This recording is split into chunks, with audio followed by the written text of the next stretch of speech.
All right. I'm wearing my Rebel Buddha name tag. Why? Because I don't have a Rebel Buddha sweatshirt like you do, buddy. Why? Are you an XL? Yeah? Yeah? Yeah, maybe. Okay. Maybe a double XL? Yeah, it depends on if it shrinks or I not. don't know, yeah, because this is a large. Yeah. You might be double X. I have a yoga. It says YOGA, like love. I haven't seen that. At like Love Park in Philadelphia. Wait, I think I'm wearing it right now, actually. Indeed you are. Yoga. In tribute to Love Park. But I have it in an XL in my car, but that's the biggest size I have. We could make a double XL, but That's fine. you would have to give me some money to make it. Money is something that grows on trees, and I can see it out your window. Well, sure, paper. So I contacted you and wanted to do this today because I was thinking, how does one transition from the traditional ideas of yoga into poetry? And how does all of that relate? And it relates because it's art. Okay. You know, I was thinking, and probably you have the same experience. There were afternoons in Pune when a small group of us that were living at the Iyengar Institute would go up on the top floor, and Iyengar would be practicing outside on the roof. In no shade? No shade. Okay. And we would be watching him.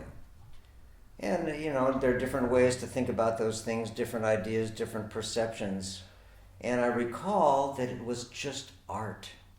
It was the beauty, it was the fluidity, it was the exquisiteness of movement, it was the positioning, it was just the whole thing in some incredible dramatic and dynamic rhythm. Yeah, you know, these days you can drive on the streets and cars are just cars, but when you see a Ferrari, what do you see? It's not just money. You're seeing this exquisite piece of art. You know? Or some guy who's just a dick.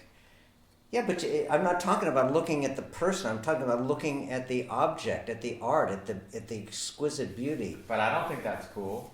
You don't? No. Why? I don't think so at all. I don't. It's not like I hate that stuff, but it's like that's everything like I dislike. Well, I'm just like, no, like I laugh at it. I'm like, that's the ugliest thing I've ever seen, to me. But we just have different tastes. I'm not talking about that. Look at your sweatshirt. What about it? It's artistic, isn't it? Sure, but I mean, like those cars is like, it's up to the viewer. It's like some people can like that and some people can not like that. You ever open the hood of an exquisite car and look at the engine? You're talking to the wrong person about car stuff. Okay, but to me, it's art. And art is something that is so inherently beautiful and inherent in everything. Of course. So this is not about anything specific in the value that is on it. It is about art as manifest in life, and so the analogy is to understand the relationship of art in all things and how all of these things relate and interrelate. You know, your practice. You sent me one picture of you in Nepal doing a pose. Oh, and at the tiger class in Bhutan. You know? Utthita Hasta Padangusthasana, yeah. Yeah. Very good pronunciation. You should write a book. Anyway. Utthita Hasta Padangusthasana. Yeah. You know what I saw in that? What? Art. Thank you. Your position, the relationship to nature, everything that was in the background and the foreground, you know, your exact positioning, the anatomy of your body, all of that. It was beautiful art. Thank you. And so, don't let it go to your head. But this is what I'm trying to say with regards to everything. You know, as I look around in your home, I see all of this beautiful art. If you go to a museum, you see beautiful art. If you see a handsome guy or a beautiful woman, it's art. So art to me is the very essence and substance of life. Do you like to walk in the woods? What about all the ugly people? Don't you feel, are they art too? Of course. Okay. What's ugly? What's beautiful? There are things that are more beautiful, you know. I think that when we judge so substantially and judge so harshly that which is not okay with us, then we make ourselves not okay. Of course. I love being able to teach yoga to everyone, and every type of person, no matter what age they are, no matter how old they are, no matter how young they are, if they're heavy or small. I love that they're all here in the room to practice. Indeed. Being a yoga teacher is very inclusive And enriching. Mm-hmm. Yeah. And it wasn't that way growing up, so I've come a long way. Isn't life one transition into another? Evolutionary? Has to be. Everything's impermanent and changing constantly. I remember when I had a studio in West LA many moons ago, there was a variety, a diverse group of people that came for classes. And there was one woman that was very heavy set. And my judgment was, how difficult it would be for that person. It turned out that she was the most malleable, flexible, and mobile of all of the people in the class. And it astounded me. And what did I have to do? I had to give up my judgment. I had to give up my opinion, my bullshit. Who cares if someone's good or bad at yoga? Well, it's the doing, isn't it? Right. Heavier people seem to have an easier time with doing inversions, like headstand, because the way their body is shaped. Indeed. So there's different postures for different types of body shapes that people are good at. Like, for some reason, I'm able to do lots of backward bending or forward bending with no problems, but like some of the deeper backwards bending postures are more challenging. But even without so many years of practice, it doesn't really change that much. Have you noticed things like that? No matter, just depending on the way you're shaped. And one's emotional state, which impacts the body's ability to move. Ooh, there we go. So, I mean, you know how hard Tapotasana is. You know which one I'm talking about? No. Kneeling like camel, Yeah. but all the way back, reaching for your heels. Yeah. That's my hardest posture, I would say. I can touch the toes, and I used to be able to touch the heels when I was in my earlier 20s. You're so old now. I know. But being 32 and still trying to do these back bends. You're that old? Yeah. Seriously? 32. Do you have ID? Can you prove it? Some of the back bends I'm like, wow, things are changing. You know, I remember one of my goals when I really was proficient in doing elbow stands was to be able to go all around and touch the back of my head with my toes. You mean forearm stand or elbow stand? Elbow stand. Like forearm. Yeah. Forearm. Pincha. Yeah. Okay. And to be able to kick up. Scorpion. Yeah. And touch. And on my own, I was never able to do it. And one day in class, Iyengar just kind of pulled me and whack, and man, scared me to death. And I did it. You could do it. At that moment. That one moment. The one time. One time. The one and only. That was on your head? Yeah. Well, not there, but like, just. Yeah. Yeah. I've been working on some of those postures for years. Like, I'm still like probably that far away. And I don't know if it's just technique or not, or a strength thing, or a flexibility thing. I don't know. I think some people are just, I can do drop backs and stand up and things like that, but the deeper back bending stuff is. So when you're doing that, where is your mind in it? It is so focused in there. Like it is. So can you focus more on slow elongation? I have to lengthen my exhales and be more relaxed. Yeah. You're right. I mean, for instance, in the scorpion, your arms and shoulders have to be rigid and your fingers have to hold your balance. But the spine has to extend away from the head, up and around and down. So that's the same concept in the other back bends also, isn't it? Right. And then to take the lower center sternum and lift it up into the chin. To pull the chest. I would say to pull the chest through. Yeah. This thing is what people lack nowadays is everyone's like this, and we have to open. That's the hardest thing for people. That's why I love rope 1, right? Just holding the ropes back. That's one of the first things I like to do in the morning. Because I always feel contracted after I sleep. Did you want to read some poetry for us? I do. So I'll tell you the brief story. In junior high school, I had a life science teacher named Rupert Pohl. And he's the one that inspired me, which eventually took me into yoga. He was just a motivational teacher. He showed us a movie which all kids should see called Hemo the Magnificent, a Disney film, hemo as in hemoglobin. And it was an animated film about the human body. And after watching that and having his class, I was inspired. And over the years, that took me into all the different studies that I did, which eventually took me into yoga and massage therapy and everything else. So I was writing poetry maybe in the mid-60s. And, I look back on it now and it's an embarrassment and it was immature and whatever. But I gave it to Rupert Pohl. So he sent it to Anais Nin in Paris.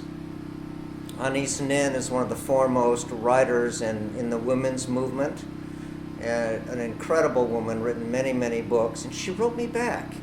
And in the letter, she inspired me to write poetry, and I've been writing poetry ever since. How long did it take her to write back?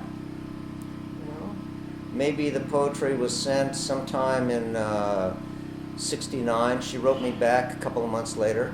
Wow. Handwritten, and I still have it.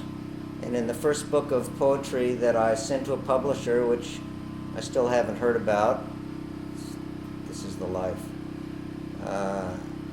I copied the letter in that. Anyway. Why don't you just publish your own stuff online? You know how things work now, right? I'm not at liberty to reveal my reasons why I haven't done that yet. Why not? Why am I not at liberty? Because the commies will come in the door and get me and take me away, and then I'll be finished and never be able to do anything again. That's why. Because you're that radical. Yeah, radical, schmadical. Okay, so all of these are different, and I'm going to read as much as we get through. Okay. The first one is called Layla. All right, I'm going to just listen. Is it okay if I close my eyes and just listen? You can close your eyes, you can meditate, you can go into nirvikalpa samadhi, you can sleep, just don't snore, okay? Reappearing over the organic peaches, like a fantasy mist covering mountains and beaches, she seemed to reach beyond the sky, and I wondered why she appeared at that very moment. I just couldn't take my eyes off her. Something about her. From out of the mystic past, marching mightily, like Draupadi the goddess, the empress of eternity. What class? Exploding with history. What an incredible mystery. The Mahabharata come to life. Angels dancing. She's rife with qualities, infinite possibilities, and she was just collecting her utensils, napkins, and water. Should I? Ought I? Would it be lambs to the slaughter? Brave I wasn't, but something drew me, threw me into her path, and out of my pocket 1619 did pass. And what did I mumble, ever so meek or humble? This is something you need to read, or maybe something you seek. And just as the sun rises, lifting the mist off the earth, this vision also lifted. Maybe it's a rebirth, and time passes, waiting for no one. Then again across the aisle, as if the fruit, fragrant and beautiful, was speaking about her smile and style, she appeared.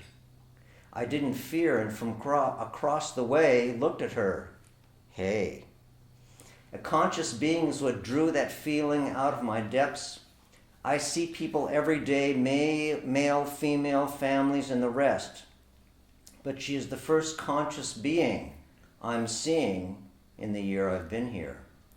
Who knows? Maybe she'll reappear again, and out of the mist I'll have a consciousness friend, someone upon whom I can depend for the deeper things, and indeed, this is what gives life meaning.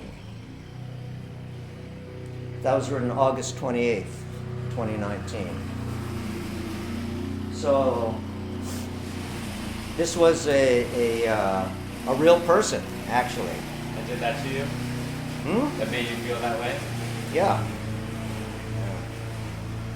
You know, I've done many things in my life, and many things are still, and many things have come and gone, as it is with a lot of people.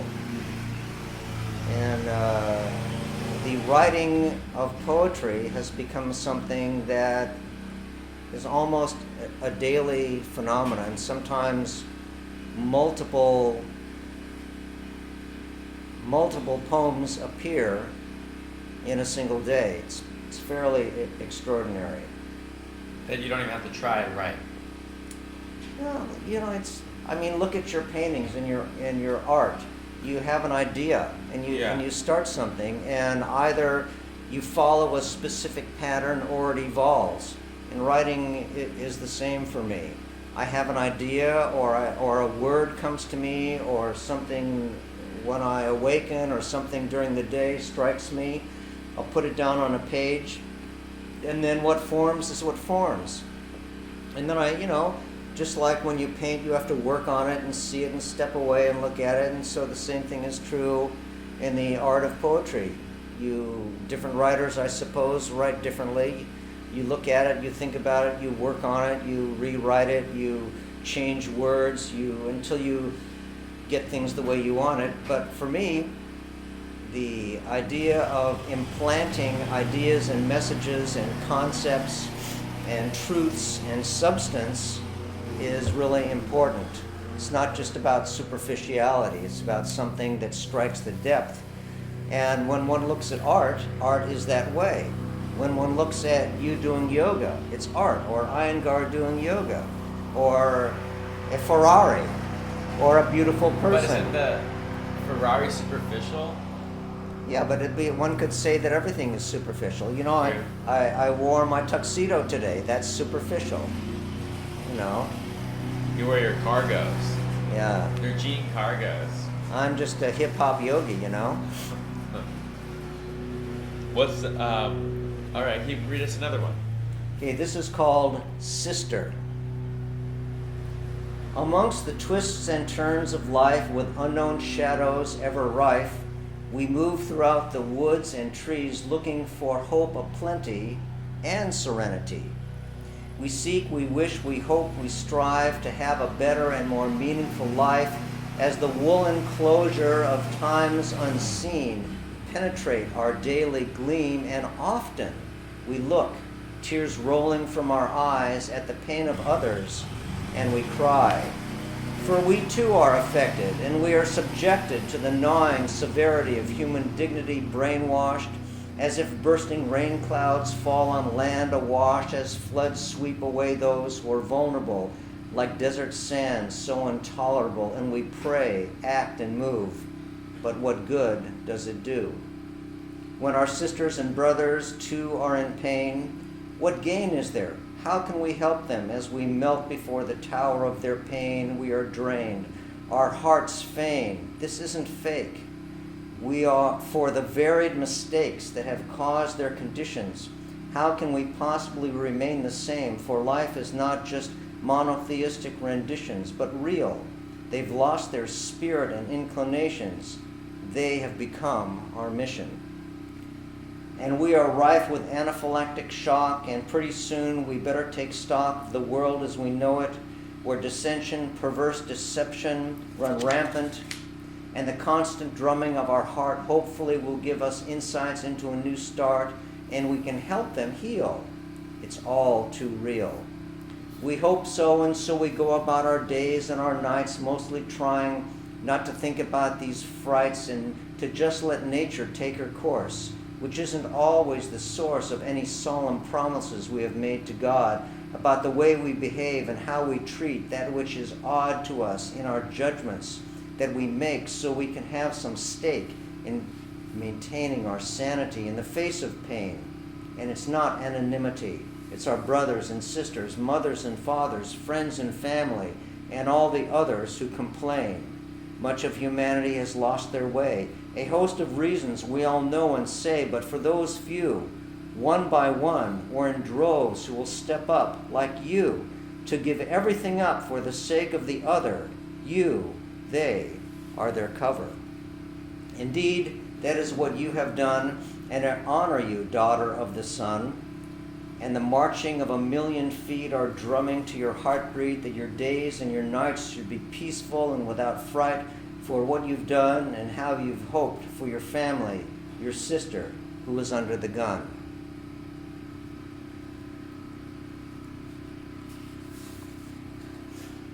Keep going. This is called Trilogy from the Rock. It's in 3 sections. And this was written October 27th this year. Upon his rock. Sitting upon his rock, he never imagines he will stop to meditate upon the infinite unseen, encompassing the screen of his mind. He gleans the meaning, and in his humility he sees the scope of dreams, setting him free to pursue the larger space with serenity and grace, while the world bubbles in turmoil and distaste. Upon her rock, she sits above the apostolic scene, watching over the sunrise serene, everything so beautiful, shades of jade green, manifesting ecstasy, revealing a mean of the deeper things that life unveils, elevated, saturated, motivated, and hailed. She maintains these heights of serenity insight throughout every day, throughout every night. She is the goddess upon whom we call, upholding the world so we don't fall. Upon their rock, their faces turned upward, showered by beams of light, immersed and ingratiated with cosmic insight, the Ganges rushing by their feet, captivated, receptive, fulfilled, and complete. Never to castigate, only to bless, enriching humanity at the goddess' behest. Journeying inward, consumed by light, never arguing, never to fight. You know, there's so much chaos in the world. How does one overcome chaos? How does one overcome the inequities of life? How does one overcome the imbalances that exist in humanity between rich and poor, between those that suffer and those that are perfect? How does one deal with those things? We have to deal with it somehow through whatever happens to us inside ourselves. And this is the genius of yoga. This is the incredible, amazing impact and effects of yoga, that it does this, that it transforms one inside. It transforms one inside. You know, how does one really interpret yoga chittavritti nirodha? Yoga is the process that stills the oscillations of the mind. Is it just taking the waves of thought away? Or is it through the dynamic transformation of the nervous system that one becomes emotionally serene and balanced, and that the impact of the negative things of the world no longer impact them again at the levels that they did or could or should or would? Rebel Buddha? Totally. Keep going. Let's read us another one. This is called Angels Around Us. We float through the universe unencumbered, dreaming dreams that manifest in total wonder, each unique and specialized, each directed, intentioned, self-realized. We disappear into the earth and air, and there to breathe without a care, there to perceive and be, there in concert with infinity. We dance amongst the cascading clouds, quietly reshaping dreams out loud, listening to the beating of our hearts, invigorated souls making a new start. Spirits and angels are just nearby, giving us meaning like rain from the sky, as we delve into the deeper things, listening for to whom the bells ring. We sing gladly into our souls, bells from heaven resounding foretold, without agendas every day, soon to touch the Milky Way. We supersede notions and emotions as we've continued in our forward motion, in which we've believed all our life, all our days without struggle or strife. Some have made us wary and grim, but now we're free like the blowing wind through the aspen trees, sparkling light, good news foretold, greater insight. This enables us to lighten our load, enriched as we walk down life's road.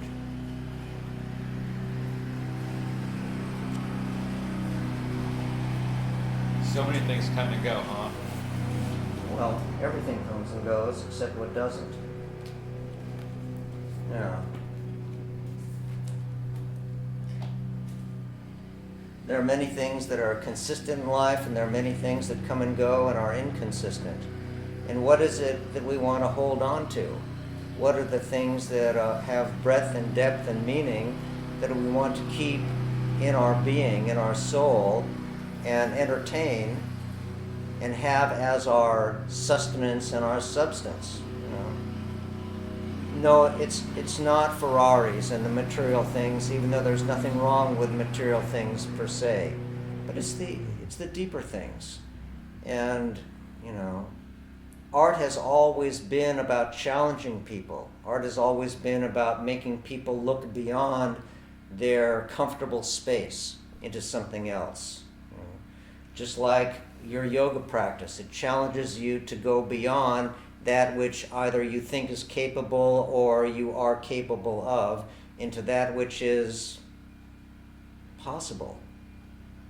It's just like that moment when Iyengar somehow elongated my back and my spine and enabled my toes to touch the back of my head. Never in a million years would I have thought that was possible, but I did it, And I told you this story before when he and I were doing headstands on the roof, and for like 30 minutes, and I was like shaking and quivering, and my shoulders were,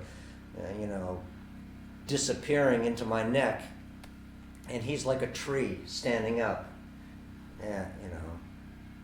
So these things that have meaning and depth and substance and breadth and beauty and grace, these are the things that we need to hold on to. But the world teaches us something else. The marketplace teaches us something else. And somehow we have to circumvent those things. It's like the other day at work, there was a guy who was really stressed out for some reasons. And I gave him the example that my dad used to give me when he'd come home from work, and he told me that, he had to deal with a bunch of people that were...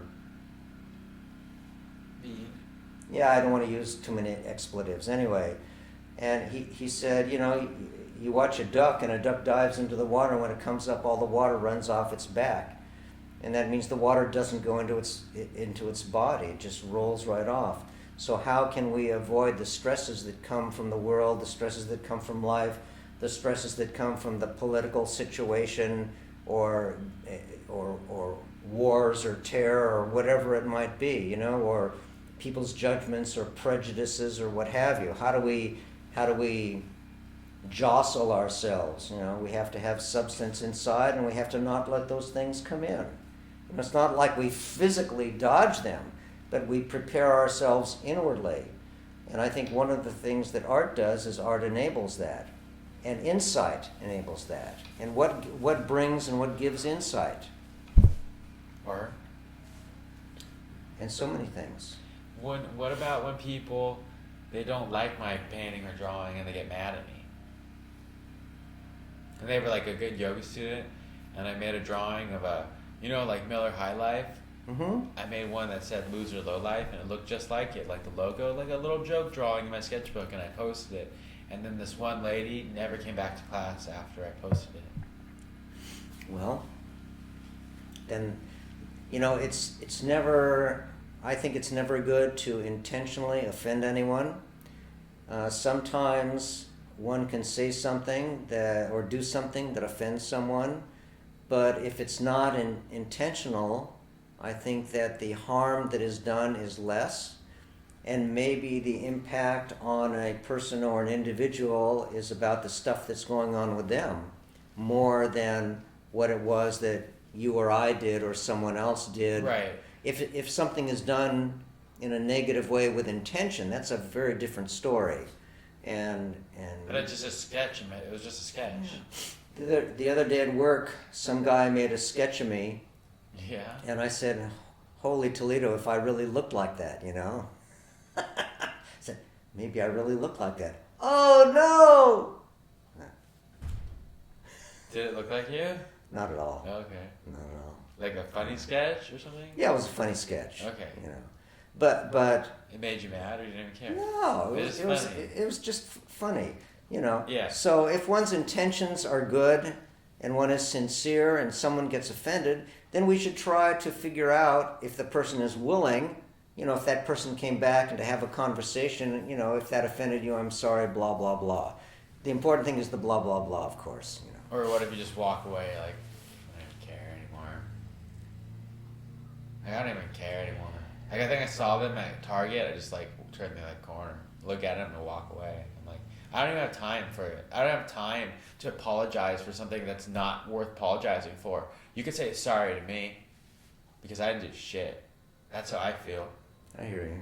Yeah, I'm like, dude, that you have your own shit to work out. You can tell me that I have it was my own shit, you're fine. Because that's what it is.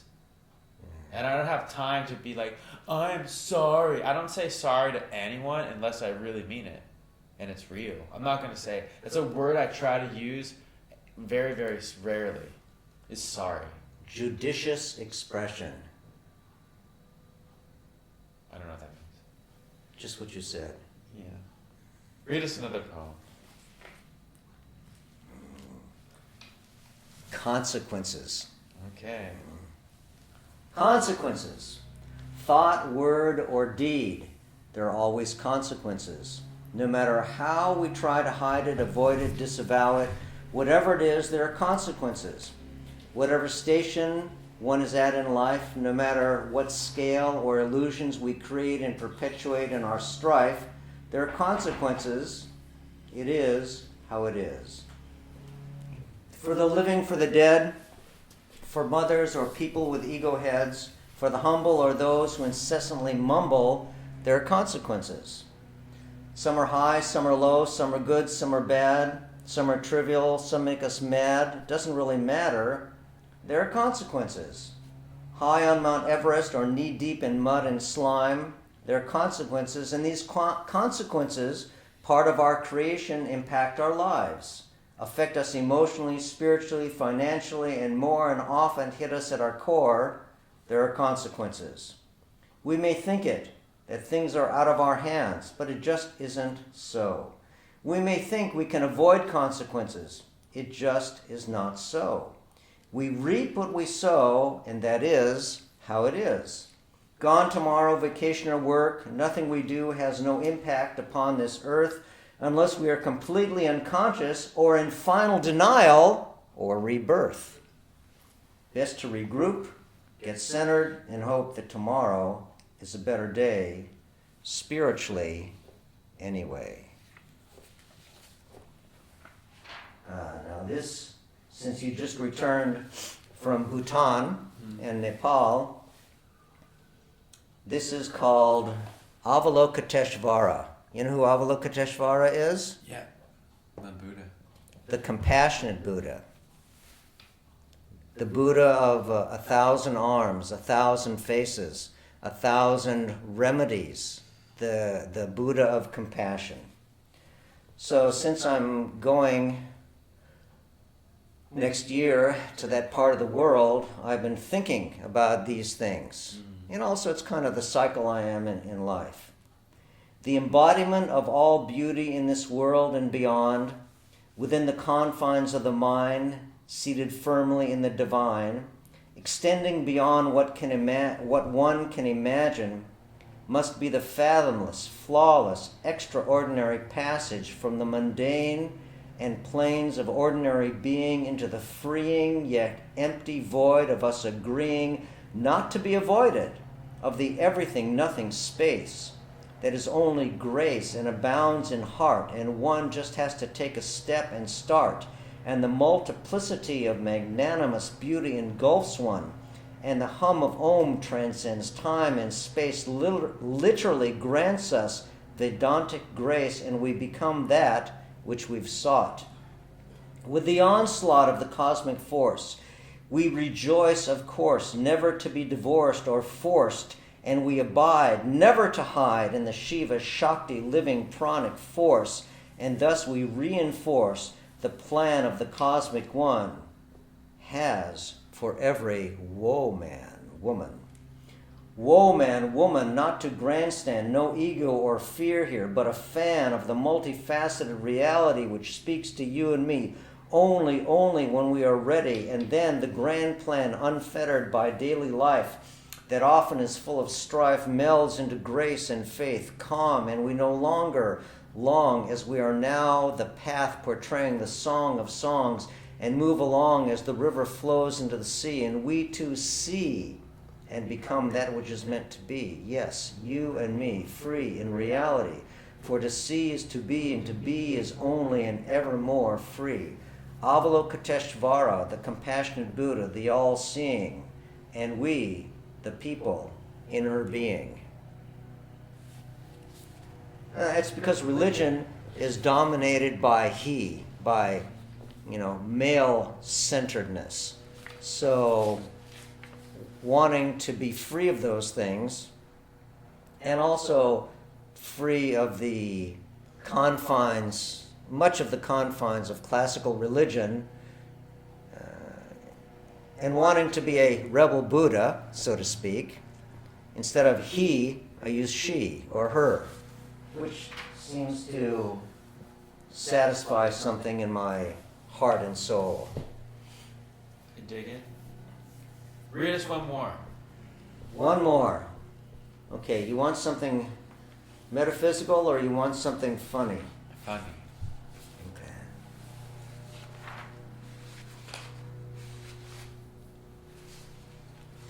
This is, when I left America in 2000, when was it?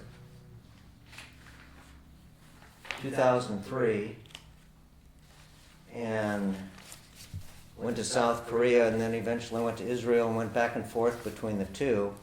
There was macrobiotics, and and brown rice and tofu, and when I came back there was quinoa and kale, and quinoa and kale didn't exist before that. Really? Yeah.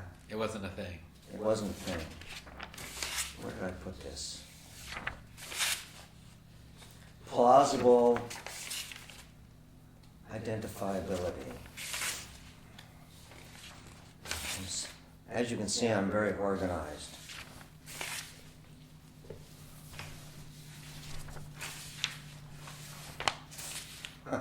I'll be darned. Well, okay.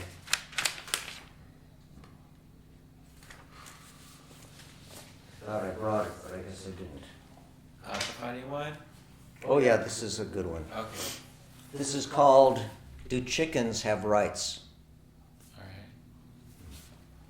They don't, but... Do chickens think? Are they always in the pink? Are they self-willed and always shrill? Do they consider, reason, weigh thoughts, problems, situations, and come to discern conclusions at will? Are they unreasonable like humans and perpetuate illusions? Can they resolve situations that arise in their daily lives in a timely and reasonable manner? An amazing surprise. What is all that banter? And why can't they fly? What are chickens' priorities? Have they attended sororities or do mime before time on their side? What are the reasons for existing? Who is insisting? Is there anything they are missing? What are their conversations like within their own species? And why do they step on their own feces? Why do they lie and have feelings? Are they spies reeling from what they can't conceive, only to give them a kitchen table reprieve? Can they tell right from wrong? Can they sing an evangelical song? Does the Bible, Torah, Quran, Bhagavad Gita, I Ching, or Zen apply to chickens? Or are they fickle, just collecting nickels? And in fact, can they read? Do they do peyote or speed? Or do they listen to books on tape or CDs or do blogs? Are they somehow related to antisocial frogs? Does Apple support their language skills and needs? When was it that they lost their ability to supersede and fly so they couldn't have to die and have their bones thrown out alone? Seems somehow antithetical to me. Are they psychologically impaired because they can't fly and always swear? Or they just don't care? Who hears or fears their retribution? Why have they succumbed to reconcile that their destiny, down and dumb, is not about flying, just rank and file while smiling? Isn't that dumb? Anyway, they are often cooked with rum and end up in a pile. Wonder if it's really worthwhile. Did you notice that Jonathan Bach wrote a book about seagulls, very elegant and regal, who flew missions? They never argued about submissions and never got caught. Not like chickens who somehow always end up in the pot. Does Buddha or Jesus or Muhammad or Zarathustra or even Radha or Krishna or Hanuman ever talk about the flock or discuss and gawk about sarcoma? The thought that chickens give dissertations on their dilemmas, emotions, or even spiritual evolutionary tremors, or the lack thereof, not quite like Noah's peace dove, in life below and above, and that chickens really do have strife, but nobody listens or cares, just wants them parboiled, barbecued, or in the frying pan at night. No, they don't and won't, shouldn't, couldn't, but just float down the conveyor belt of their own dismay. This should tell you something about chickens and give you a clue about their destiny. Maybe you should pray too. Chickens do have rights. I'm very sorry to inform you that not all humans raise chickens with love and care. See how they are butchered at the county fairs. Many mistreat them and even delete them, skinny little things that they are. Though they are not discreet, the questions posed above are ridiculously incomplete, but I'm sure you'll fill in the blanks. Chickens exist, are part of God's creation and persist. Chuckle and cackle should not be discarded like used fishing tackle and should have some dignity in their short life whose sole purpose is not to have strife but to feed us. How bad can that be? You can feel sorry for them, both rooster and hen. You can choose not to eat them. You can protest, march, and write letters to your Congress. Whoa, men. We know how successful that can be, as historically they always listen to you and me, but for chickens, maybe they'll listen and pass laws that christen chickens before their time has come for a lickin'. You can yell or cry or scream, but it won't change chickens' destiny. They can't fly and will always seem like dinner. Don't think that you even have a glimmer. And don't misunderstand. Keep your ethics and morals in hand. Take a stand that not all chickens are meant for the dining room table. Some are smart, capable, and able. Some are destined to lay eggs. God knows some misbehave. Nothing like Aretha Franklin in her heyday. It should also be noted that cows and calves, turkeys and ducks, sheep and lambs and pigs who are not bloated, bison, and even fish from the sea, rivers, or lakes have to pee and are in the same position as chickens, so it seems, Do you have a question? Is it a moral choice to use your voice? Is it an economic question, but not in a recession? Is it an abandonment of spiritual principles and not anything that will resemble a cow, a thick steak, a hamburger? Don't make the mistake of seeing a chicken as a fish, or maybe a Knish. Yuck! That really sucks. Chickens do have rights. Hope this resolves your puzzlement, quandary, and plight, and gets you out of your rut now, tonight. So I guess you don't eat chicken? Chicken schmicken. Yeah, it's not that I eat or don't eat chicken. I worked at the meat department at Whole Foods Market, and doing chickens. And it just, I don't know, it just seemed all so insane to me, and so I tried to address it in a funny way. Just like it used to be that mothers would give their kids formula or breast milk or regular milk. Now people are drinking milk from cashews and from flaxseed and from oats and from almonds, and milk is no longer milk. Cheese is no longer cheese. It's like the world has become this bizarre thing. 80% of the things that are in health food markets are beyond my conception. Right. People have these fantasies and they make reality. It's like, people go out for a hamburger and it's not a hamburger, it's some kind of a plant mixed with God knows what, some kind of chemicals or substances from the sub-Saharan Africa or sand and they're selling like hotcakes, But is it actually good for you? What's better for you? I don't even know anymore. I used to be vegan and vegetarian. Now I don't even care. I was vegetarian for 12 years. Now I love El Pollo Loco. And I love chicken. Well, in actuality, I was not making a political statement about chickens. I was just having fun. Okay. And I wrote a story. There's a guy that makes cowboy burgers, and I wrote a story about it. It was a little bit controversial, but nevertheless, it was a fun story. So, if you paint something, you're affected and impacted by not only your ideas, but the environment around you and the things that are happening to you, and that becomes manifest in your art. And it's the same thing for a writer. At least that's so in my case, because I have no idea really how to write a novel or anything really, really long that carries a story. And there are so many incredible people that know how to do that. I have no idea. I can write these short things, and whether people like them or not is another story. And if I like them, I guess it's enough, and it carries on. So there's one more thing I have to read. Okay. I found it, and this is in the same regard, because I have great humor in the things that people are now doing in their health and well-being. Oat milk, really? It's pretty good. Oat milk, really? Seems so silly. Metal straws, flaxseed, cauliflower, coconut, almond milk with flaws. I'm really in awe. How can it be? I have doubts.